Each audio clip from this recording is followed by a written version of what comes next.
Hello, and welcome to the Beyond Borders podcast, the podcast that explores topics related to international trade. This podcast is brought to you by Buckland. For over 70 years, Buckland has been working to help companies across the world experience global trade in a better way. As a customer-focused company, we provide you with a single source of unmatched customs brokerage, trade managed solutions, freight forwarding, trade technologies, and warehousing and distribution services. I'm your host, Jenny Kaus, Corporate Marketing Manager here at Buckland, and today we will be sharing the audio from our recent live webinar on completing a NAFTA Certificate of Origin. Our presenter for our webinar is Jody Potter. Jody is the Manager of Compliance and Consulting at Buckland and holds her bachelor's in Economics and International Business.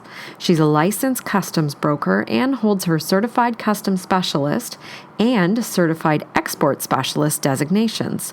Jody has a great deal of experience in trade programs and has been with Buckland since 2015.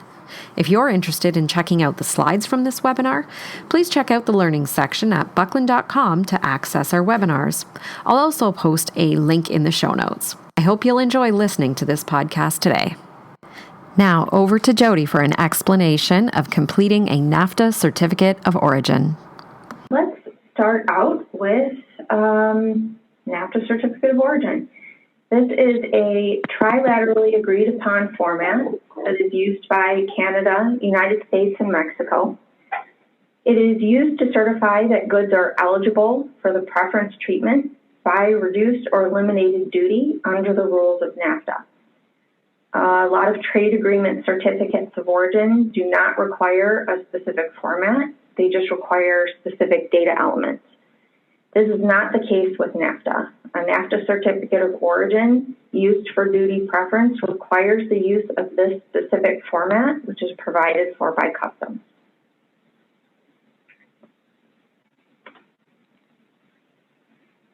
A NAFTA certificate can only be completed by the producer or the exporter. However, a NAFTA certificate used on entry must be completed by the exporter. So then you might ask why a producer would have to create a NAFTA certificate if they are not also the exporter. NAFTA is used to claim duty preference on goods crossing the border and also as material backup documentation for NAFTA determination. So, for example, if your company produces brackets that you then sell to an automotive seating manufacturer, and they use your bracket to build a seat that they then ship outside of the country, in order for them to determine if their seat qualifies as eligible for NAFTA duty preference, they could need a NAFTA from you showing that your good is eligible. Another possibility is your customer purchased your bracket and is then reselling it and exporting it. In both of these scenarios, the exporter would need supporting NAFTA documentation from the producer in order for them to create a NAFTA certificate of their own to avoid duty at entry. It is important to understand that a NAFTA can be required even if you are not exporting your goods. For entry purposes, you do not need to include parts that are not eligible. However, if you are providing a certificate to your customer or a third party, you should include parts that are not eligible by including NE in the preference criteria column along with the country of origin. This way it can be logged and tracked so that you're not having repeat requests every time the part is sold or is crossing the border. Customs will not deny a NAFTA certificate because it lists eligible and not eligible parts together, though some companies do prefer to list eligible and not eligible on separate documents. It is not necessary and does create more work.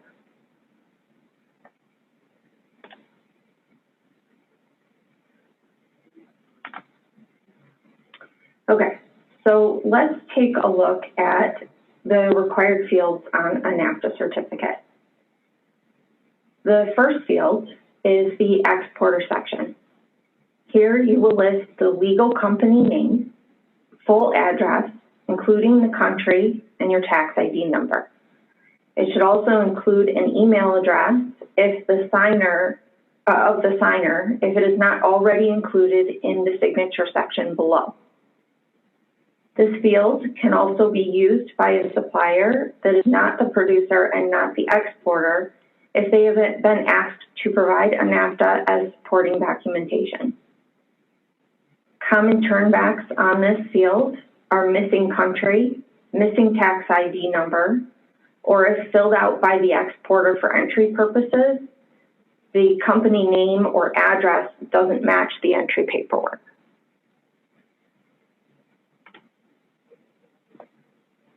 Okay, blanket period. A NAFTA certificate can be either a one-time certificate or a blanket certificate.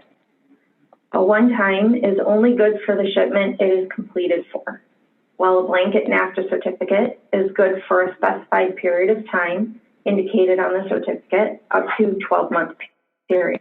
Generally speaking, a one-time certificate is only provided in cases where the goods listed have potential to change eligibility from shipment to shipment. So, for an example, something that is you're using multiple sourcing for or has changing lots. For a one-time shipment, you would limit that date range on the certificate and include the certificate with the commercial invoice to be used at time of entry. A blanket certificate, which is generally more common due to ease of management, covers the goods listed for an entire blanket year, from January 1 to December 31st. There are some cases where a specified period of time not covering the full year would be acceptable. An example of when you might use this option would be if you have a plant closing on September 19th. You would provide NAFTA certificate from January 1st through to September 19th. Or also possible if you changed sourcing mid-year and the good has changed eligibility, you could issue a certificate from January 1st through to September 19th as eligible and provide a not eligible response from September 20th to the end of the year.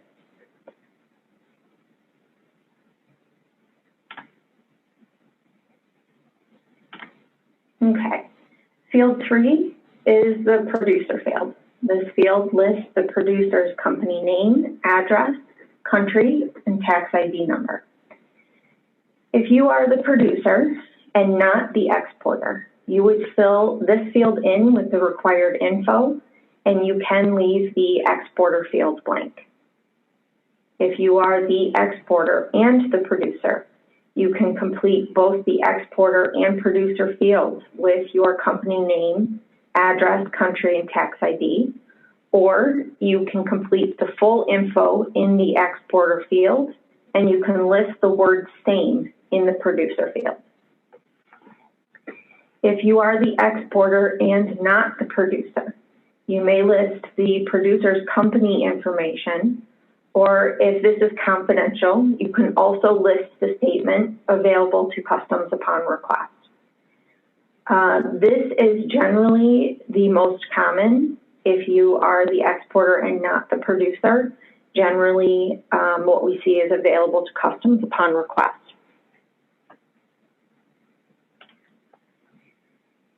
Okay, field 4 is the importer field. Here you will fill in the importer's name, address, and tax ID number. This field can also be completed with the word various. If you provide this part to multiple companies or to multiple plants within the same company, various is the best way to fill that in. Most of our compliance clients here at Buckland require us to request various. Field 5 is description of goods. This is where you list the part number and the description of the goods you are certifying as originating or eligible for NAFTA.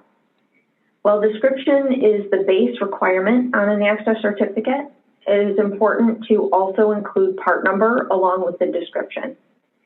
Part numbers are important for many reasons. One important reason is clarity.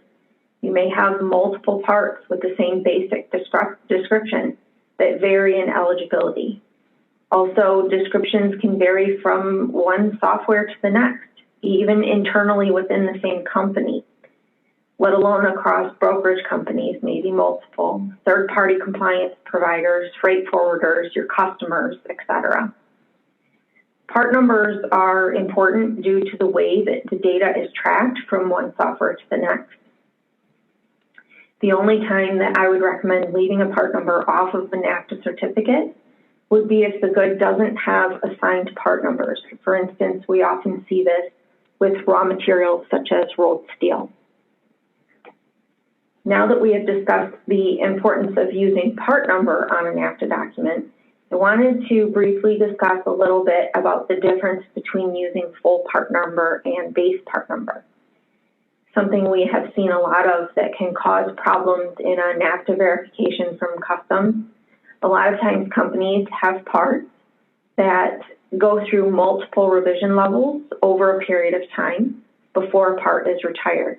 And they use a suffix on the end of the part number to denote those revision levels, such as part 4932AB moving to part 4932AC. Same part, new revision. I highly encourage companies to use the full part number, including the suffix on their NAFTA certificate. Companies choosing to use base part number should be very diligent in their NAFTA determination process and be able to show that all revisions for the base part are eligible for NAFTA. Often revisions to part numbers are due to changes in sourcing, changes in materials. These can result in a change in the NAFTA eligibility. You should not make the assumption that a new revision is still eligible for NAFTA just because the old one was. Okay, Field 6. Field 6 is for the HS, or in the US, we always call it HTS, the tariff classification number. The requirement for this field is the 6-digit tariff code for the good listed. Each item listed should have at least a 6-digit tariff, even if it is the same. I encourage only using 6 digits on your NAFTA certificate. You might ask why only 6 digits instead of putting 10, which is required on entry. The main reason I encourage the use of 6 digits on a NAFTA is the commonality of discrepancy. Customs considers the tariff code that you use to be very important as it denotes the specific good that is crossing, as well as the amount of duty to be paid. Also, in the current U.S. trade climate, with added scrutiny by customs, many companies are diligent in their internal classification determination or utilize experts through their third-party compliance providers. For this reason, many companies are completing HTS reviews for discrepancy. An HTS discrepancy means that when the HTS used at entry doesn't match the HTS on the NAFTA certificate, or the HTS that your customer is using is not the same as what you put on your NAFTA certificate. This is less likely to happen when 6 digits are used, as the first 6 are universal across US, Canada, and Mexico, outside of a few rare cases. Discrepancies across countries are more likely to happen when you add the 8 and 10 digit to the code.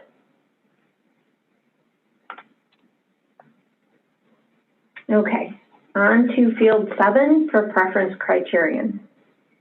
This will be denoted by letters A through F. I'm sure many of you know that NAFTA determination is a complicated process. Once you've completed the qualification of your good and determined it to be eligible for NAFTA, the preference criterion are used on the certificate to designate how your good qualified. So let's take a moment to explore the NAFTA preference criterion before we move on to the rest of the certificate. Criterion A is for goods that are wholly obtained or produced entirely in the territory or one or more of the parties. Parties meaning NAFTA member countries, Canada, US, and Mexico. NAFTA determination is not a simple process, can be very complicated. That complex nature starts right off the bat with criteria A. At a glance, you may think that wholly obtained or produced entirely would mean that your good qualifies for NAFTA if all of the components going into it were purchased from Canada, US, or Mexico. This is not actually the case. When you dig down further, you find that the NAFTA definition of wholly obtained and produced entirely means that all materials used in the production of the good can be traced back to the earth in one of the three NAFTA countries. This means products covered under criteria A are such things like plants, animals, minerals, goods extracted from or made exclusively from those plants, animals, and minerals, goods extracted from the sea or seabed, from outer space, waste or scrap from manufacturing. And when I say waste or scrap, I mean when it is only fit for recovery of raw materials. There is a full definition that can be found at 19 CFR 10.530 F.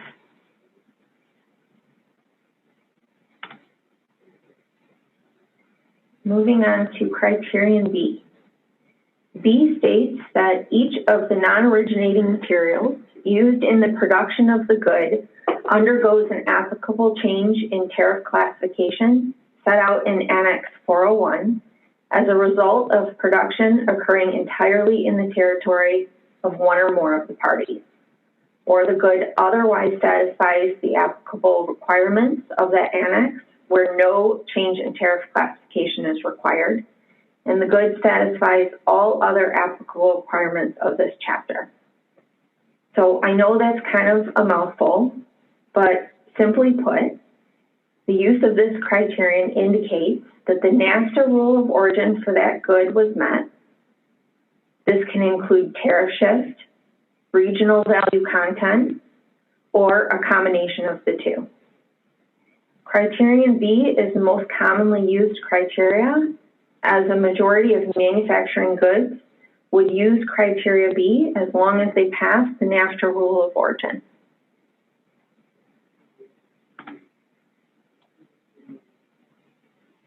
Criteria C.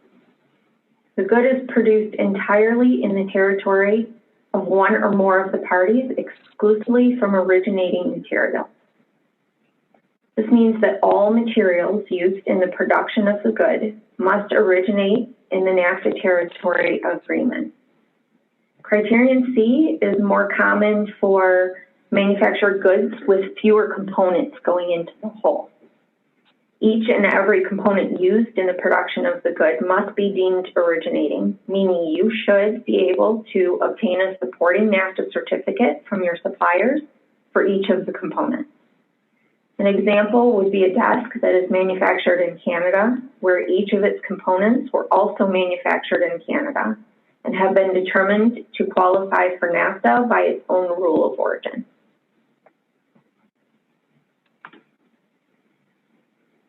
Criteria D.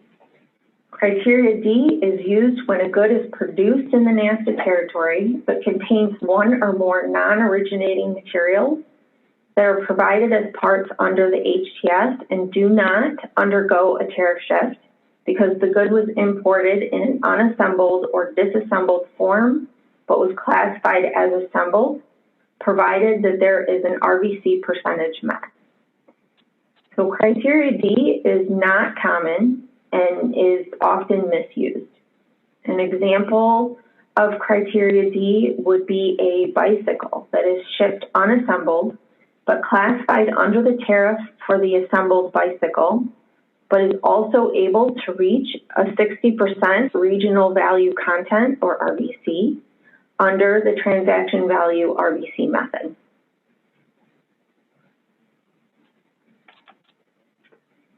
So Criterion E and F. Criterion E applies to certain automatic data processing goods and their parts and are specifically listed by HTS code in Annex 308.1. This criteria is HTS specific and due to its limited scope is not commonly used. Criteria F applies to specific agricultural goods that are exported from the U.S. into Mexico.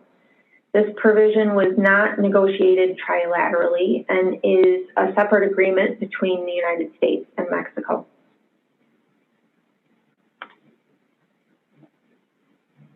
Okay, now that we have gone through the individual NAFTA preference criteria, let's return to our step-by-step through the NAFTA Certificate of Origin.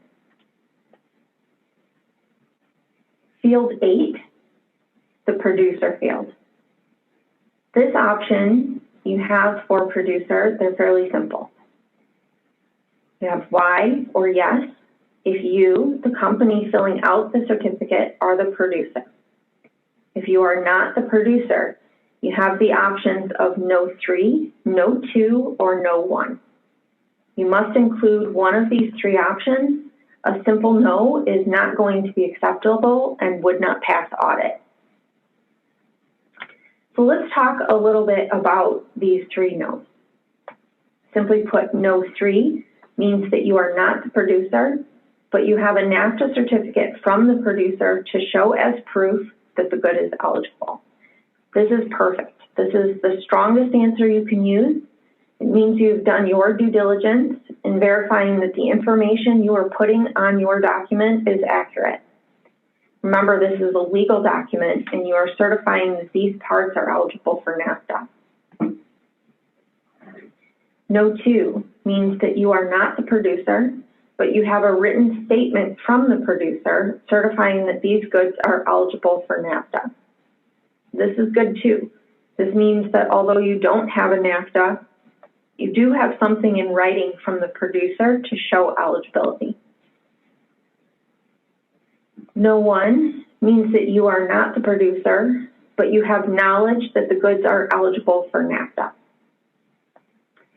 Now, this option does provide you with a higher level of risk.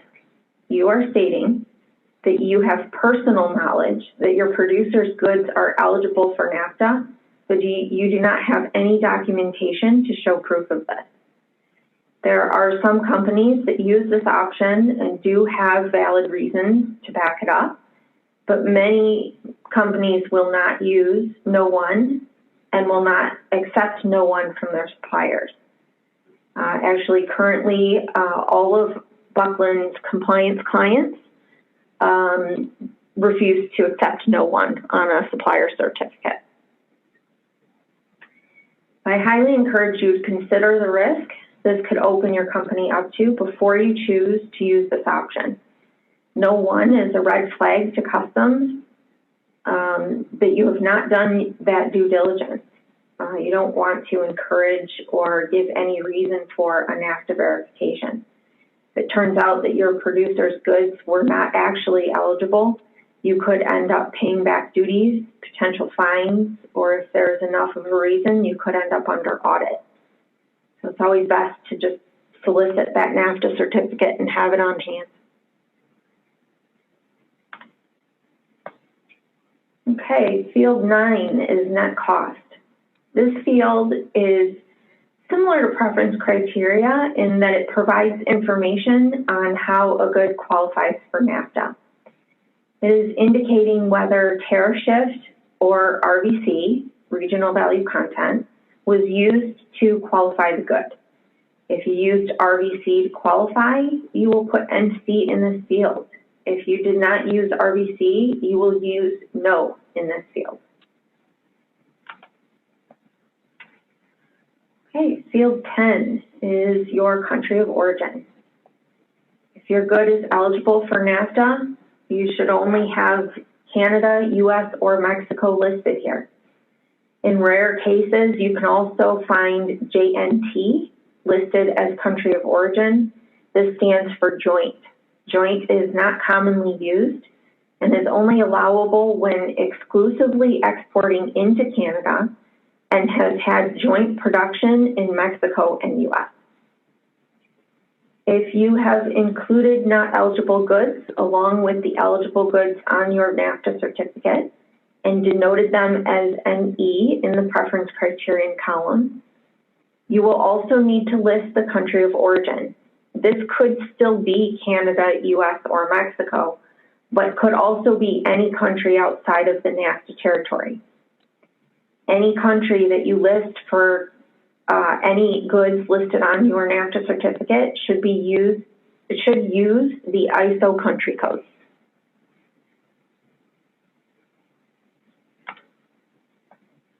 Okay, field 11 is for actually all of the field 11. So you have 11A through 11G. These are your signatory details. Here you list the signer's name, company, title, telephone, email, and the date signed. The NAFTA certificate is a legal document. The signer should be somebody who has the authority and knowledge to attest that the information listed is true and accurate. The person signing this document is taking responsibility and could be held liable for any false statements. They are agreeing to maintain documentation that is necessary to support the certificate and provide such upon request. When I say provide such upon request, I mean by customs. If customs request any documentation to support your qualification on the certificate, they will send a NAFTA verification. The signature date is an important aspect of the NAFTA document and something that can cause issues. The signature date should reflect the date the certificate was signed and should not be backdated. The signature date must be prior to the date of the preference claim. I will add, it is also a red flag. I have seen this quite a few times. When the blanket year, say, is 2019, but the signature date is from 2017. That means somebody has copied the certificate and changed the blanket date. That's a red flag. Okay. So all of the fields in the NAFTA certificate, now that we've gone through the form section by section and explored the preference criteria, we'll take a look at some of the common mistakes that can occur. So the Buckland Compliance Group completes full audits on all certificates that we solicit on behalf of our compliance clients. And we often run into some common errors, and I just wanted to go over those with you. So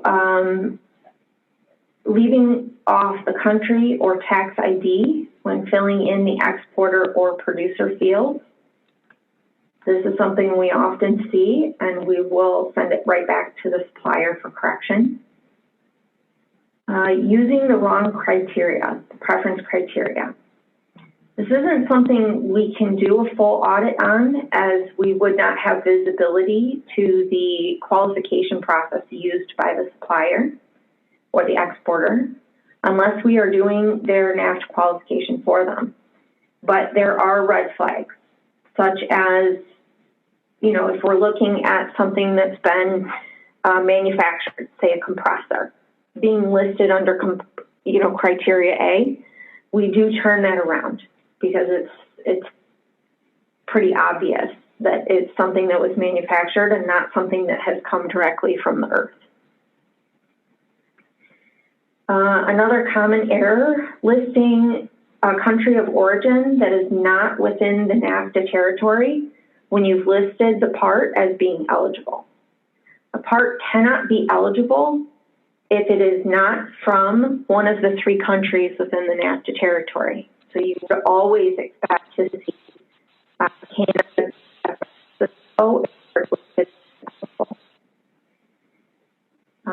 another common issue that we run into is leaving fields blank. So if your part is eligible, all of those fields should be filled in. If your part is not eligible, then, there will be a couple fields that you can leave blank. You can leave producer, you can leave the net cost field blank, but you still need to fill in preference criteria and country of origin. Another common one we see is not signing the NAFTA. You have to have a signature. It cannot be a digital signature. That may change with USMCA, but for NAFTA, you may not use a digital signature. And then also putting the wrong signature date. So the signature date, again, I'll reiterate, is very important. The signature date needs to be prior to claim, which means you need to have solicited that NAFTA certificate and created it prior to NAFTA claim, prior to the entry. You don't want to backdate your signature. And then I also wanted to give you a reminder that you do have the option to use same or provide to customs upon request in the producer field. That's field 3 up at the very top. And that you can also use various in place of the importer field. That's field 4. The benefit to this is the need to create fewer certificates and providing easier tracking for your customer or broker.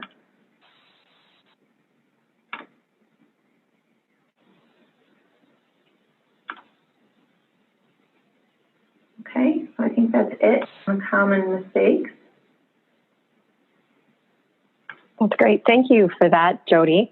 And I think on behalf of both of us, I would encourage people, if you do have questions, to please reach out to csagroup@buckland.com. You mentioned our compliance division can be of assistance with that. So I would encourage people, as I'm sure you would encourage them as well.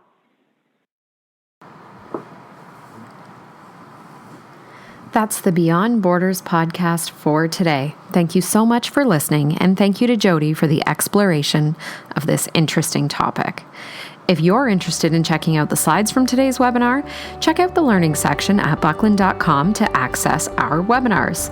I'll also post a link in the show notes. I hope you enjoyed listening to the podcast today. If you're looking for more resources related to international trade, check out buckland.com and click on the learning section across the top of the website. Here you'll find a range of resources, including learning guides, webinars, and podcasts. Our downloadable learning guides include Incoterms charts, common trade terminology, how to avoid border delays, and many more. We also host live monthly webinars, and we invite you to sign up online to secure your spot for an informative presentation followed by a live Q&A session. The best way to keep up to date on all of these resources is through our weekly newsletter. We send out a newsletter every Wednesday containing our latest information as well as a roundup of the latest trade news delivered right to your inbox. If you have any questions, please feel free to reach out to us through our website's Contact Us page, through Twitter, where our handle is @BucklandTweets, or on our LinkedIn company page, and now on Instagram @BucklandInsta. Thank you for listening to the Beyond Borders podcast, and be sure to tune in again and subscribe for more great conversations about importing, exporting, and everything else in the world of logistics and international trade.